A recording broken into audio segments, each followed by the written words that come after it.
Poursuivons cette édition avec l'ouverture de la première édition du sommet sur les investissements dans les systèmes de santé en Afrique, en abrégé SISA. Ce sommet qui a pour ambition de transformer les défis sanitaires en opportunités économiques en encourageant l'investissement privé dans la médecine sportive s'ouvre ainsi sur le thème « La santé, catalyseur de l'industrie du sport en Afrique » porté par le cabinet Siemens Africa Consulting.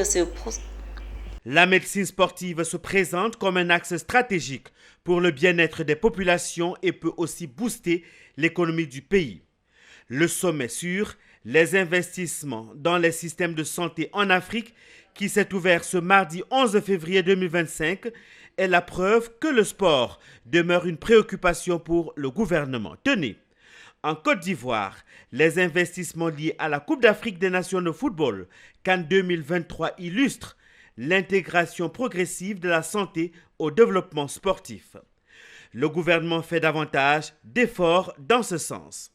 Le pays a alloué environ 1,7 milliard de francs CFA pour des unités mobiles cliniques, renforçant ainsi ses capacités de soins dans les infrastructures sportives. Nous avons eu l'expérience lors de la CAN de développer notre système de santé, notamment la construction et la réhabilitation des infrastructures sanitaires pour soutenir la compétition. Et tout à l'heure, vous avez eu l'exemple du représentant du Maroc qui a eu à dire que leurs équipes ont eu des blessures, des problèmes de santé, mais qu'ils ont très vite été pris en charge par notre système de santé. Et ça, je pense que c'est ce genre de facilité qu'on veut développer dans les pays d'Afrique pour que les personnes puissent participer activement aux activités de sport tout en étant en bonne santé. Les défis restent nombreux. Sur 49 centres médicaux agréés par la FIFA, seuls 7 sont en Afrique. Le SISA est donc le bienvenu.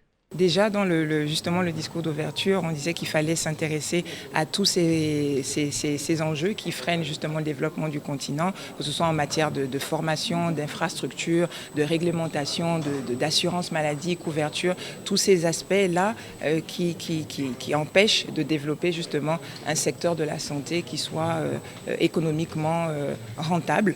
Et donc c'est l'objectif premier est d'aller vers cette approche de sensibilisation, de prise de conscience de ce secteur qui est transversal à tous les autres. Le marché mondial de la santé et du bien-être pèse environ 3 500 milliards de dollars, mais l'Afrique ne représente qu'environ 100 milliards.